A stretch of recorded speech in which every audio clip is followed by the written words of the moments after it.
Of the Catechizing of the Unlearned by Saint Augustine. Part 2. On the foundation also of the very severity of God, by which men's minds are affected with most salutary fear, is love to be builded up, in order that, rejoicing that he is beloved of him whom he fears, he may dare to love him in return, and even might he do it with impunity, may yet religiously fear to displease God's love towards himself. For it very rarely happens, or rather one should say, never, that any one comes with the wish to be made a Christian, but who hath been stricken with some fear of God. For if in the expectation of some good from men, whom he judges not that he shall please by any other means, or for the avoidance of any evil from men, whose displeasure or enmity he dreads, a man wish to be made a Christian, it is not to be made a Christian that he wishes, but to feign to be one. For faith is a matter not of the body, which does reverence, but of the mind which believes. But evidently the mercy of God is often present through the ministry of him who catechizes, so that, moved by the discourse, one now wishes to be made that which he had determined within himself to feign. When he shall begin thus to wish, we may then judge him really to have come. And indeed it is hidden from us at what time he comes to us with the mind, even when in the body he is already present before us. Notwithstanding, we ought so to treat him as to produce this wish to him, even though at present it do not exist.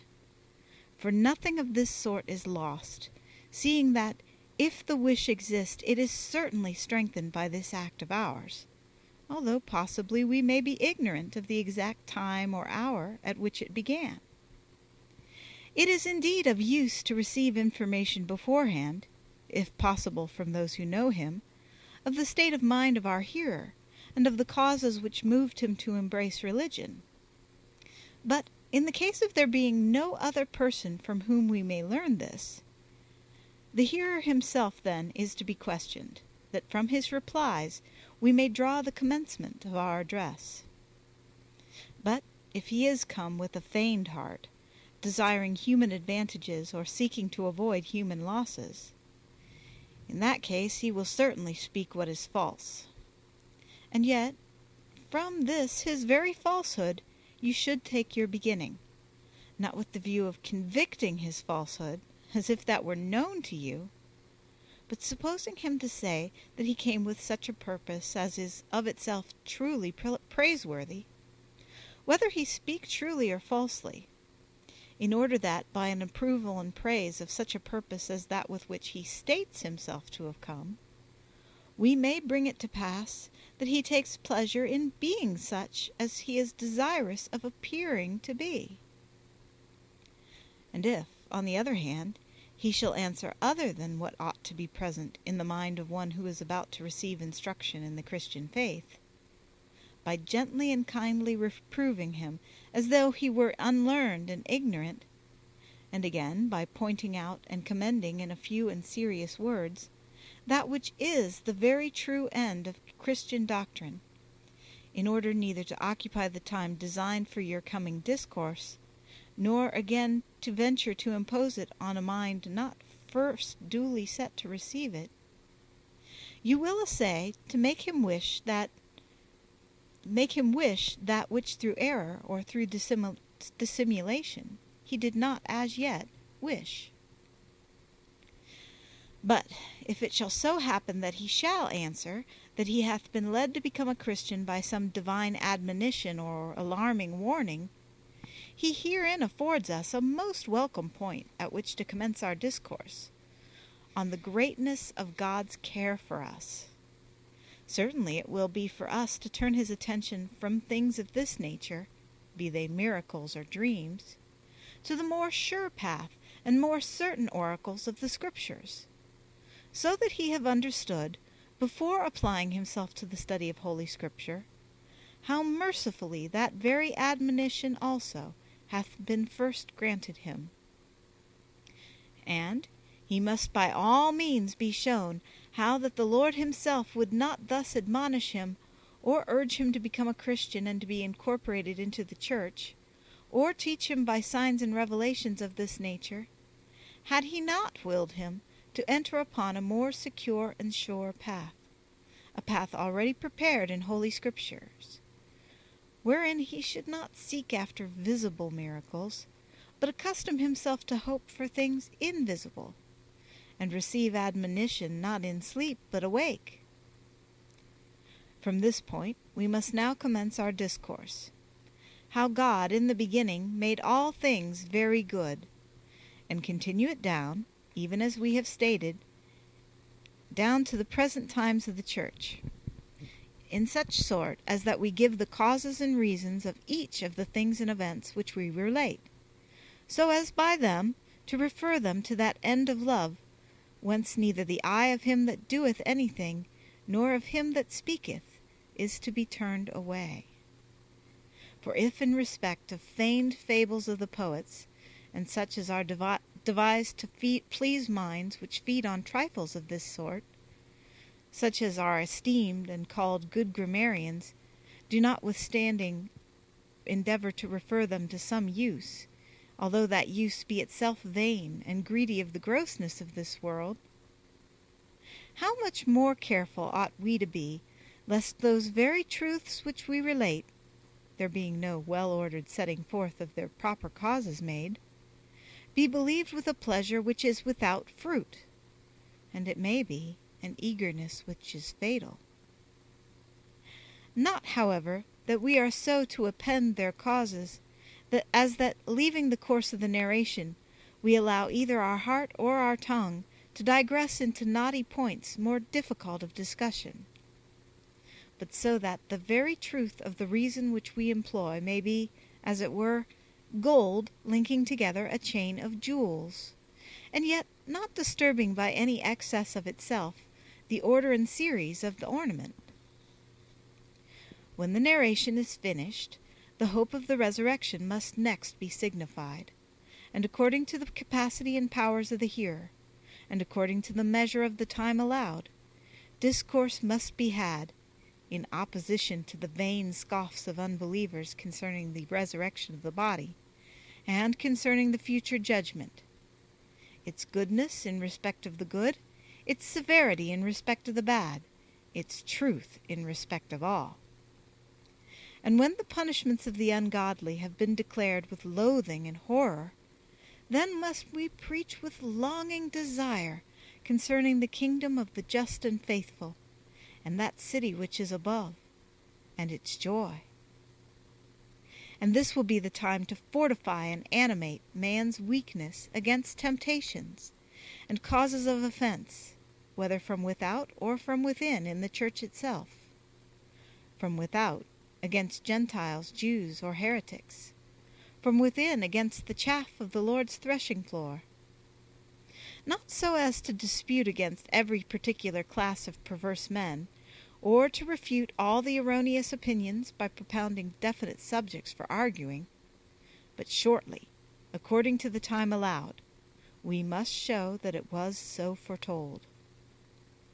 And again, of what benefit temptations are in the instructing of the faithful,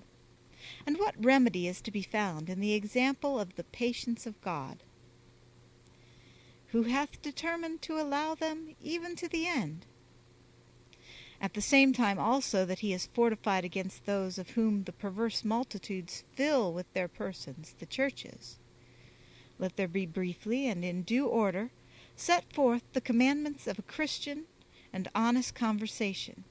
that he suffer not men that are drunkards, covetous, deceivers, gamesters, adulterers, fornicators, lovers of the public shows,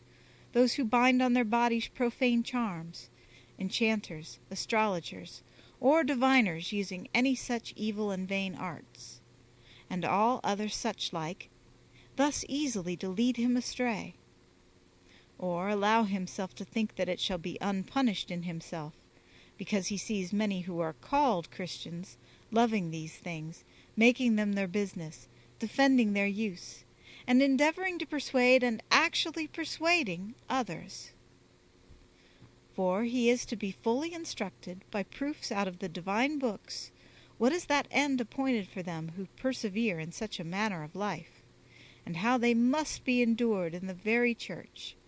out of which they are in the end to be separated. He must be told also beforehand that he will find in the church many good Christians, most true citizens of the heavenly Jerusalem, if only he himself will begin to be such. And finally, he is to be admonished diligently that he place not his hope in man, because neither is it easy for man to judge what man is just, and even if it were easy to be done, the examples of just men are not therefore proposed to us, in order that by them we may be justified, but that imitating them we may understand that we also are justified by him who is their justifier. For by this it will be brought to pass, what especially merits approval, that when he who hears us, or rather, who by our mouth hears God, shall have begun to advance in disposition and knowledge, and to enter upon the way of Christ with alacrity, he will neither venture to ascribe it to us or to himself, but both himself and us, and whomsoever else, being his friends, he loves, he will love in him, and for his sake, who loved him when an enemy, that by justifying him he might make him a friend. And here I conceive that you have no further need of anyone to advise you, that when either your own time or that of those who hear you is occupied, you treat briefly. And on the other hand, speak more fully when more abundant time is allowed you.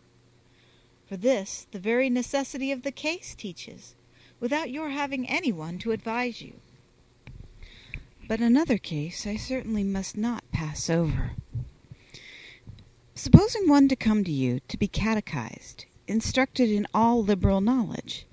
who hath already determined within himself to be a Christian, and hath come with the purpose of being made one. It can hardly be but that he hath acquainted himself with much of our scriptures and our literature, from which, having already received instruction, he is now come only to be made to share in the sacraments. For it is the custom of such men, not at the very time at which they are made Christians, but before, to inquire diligently into all things, and to communicate and discuss with whomsoever they can the feelings of their own minds. Your mode of proceeding, therefore, with these must be brief, and that not in the way of tediously urging upon them what they already know, but modestly and lightly touching on such points, saying that we believe that they already know this and that point, so as in this way to go through cursorily all that which require to be urged upon the ignorant and unlearned, so that, in case the man of education shall already know anything, he may not hear it as from a teacher, or in case he be yet ignorant, he may learn it whilst we are recounting those things which we already believe him to know. Nor, indeed, is it without its use to inquire of such a one by what circumstances he was moved to wish to become a Christian, in order that, if you perceive that he was moved thereto by books, whether canonical or written by profitable expounders, you may, in the first place, speak somewhat of these, commending them according to the different claims of canonical authority and of the ablest diligence on the part of those who expound, and in the canonical scriptures especially commending that most salutary lowering down of their admirable loftiness, and in those others, according to the proper ability of each, a style of more sounding and, as it were, of more well-turned eloquence, fitted for minds which are prouder, and therein weaker. He must also draw from him what author he chiefly read, and with what books he was more intimately conversant, which wrought in him the wish of becoming a member of the Church. Upon his telling us this, then, if the books are known to us,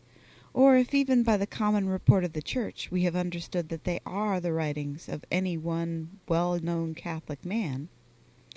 let us gladly express our approval. If, on the other hand, he hath fallen upon the writings of any heretic, and in ignorance, it may be, hath laid hold in his mind of what the true faith condemns, and supposes it to be Catholic, in that case we must diligently teach him, setting above such opinions the authority of the universal Church, the Catholic Church, and of other most learned men, esteemed highly both as disputants and writers in its truth. Although even they who have passed out of this life in the Catholic faith, and have left to posterity any Christian writings in certain places of their works, either through not being understood, or, such is human infirmity, unable with the mind's eye to penetrate into the more hidden things, and erring from the truth while following what was like the truth, have by the presumptuous and bold been made occasion for projecting and giving birth to some heresy, which is not to be wondered at, seeing that in the very canonical Scriptures, in which all things are spoken with perfect soundness, not indeed through understanding certain things in a way other than the writer thought, or than the true meaning is, for if there were nothing but this, who would not willingly pardon human infirmity when willing to admit correction? But by taking all opportunity of upholding with the sharpest vehemence and obstinate conceit the opinion which they have erroneously and ill conceived, many men have given birth to many fatal doctrines, having cut asunder the unity of communion. All these things we are to discuss in modest conference with him who seeks to enter the society of the Christian people, not as an illiterate man, so to say, but with his mind polished and cultivated by the works of the learned, so far assuming authority in advising that he guard against the errors of vain confidence, as his humility, which led him to us, is now seen to admit of. All other things, however, according to the rules of saving doctrine, whether it be concerning the faith, whatever we have need to state or discuss, or whether it be concerning conduct or concerning temptations, going through them in the manner I have said, we must endeavor to refer to that more excellent way. There are also certain who come from the ordinary schools of grammarians and rhetoricians, whom you can neither venture to class among the uneducated, nor, on the other hand, among the very learned men just noticed, whose minds have been exercised in questions of great moment. When, therefore, these men, who seem by their art in speaking to excel the rest of mankind, come for the purpose of being made Christians, this difference we ought to make in what we communicate to them above what we do to those other unlearned men, in that it is our duty carefully to admonish them that, being clothed with Christian humility, they learn not to despise them whom they shall find more careful in avoiding faults in conduct than in language, and that they venture not even to compare with a pure heart what they have been accustomed even to prefer to it,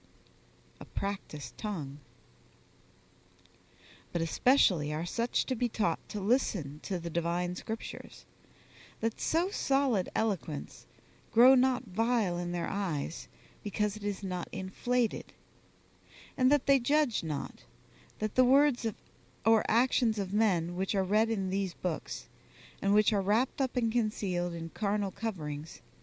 are to be so taken as the very words sound,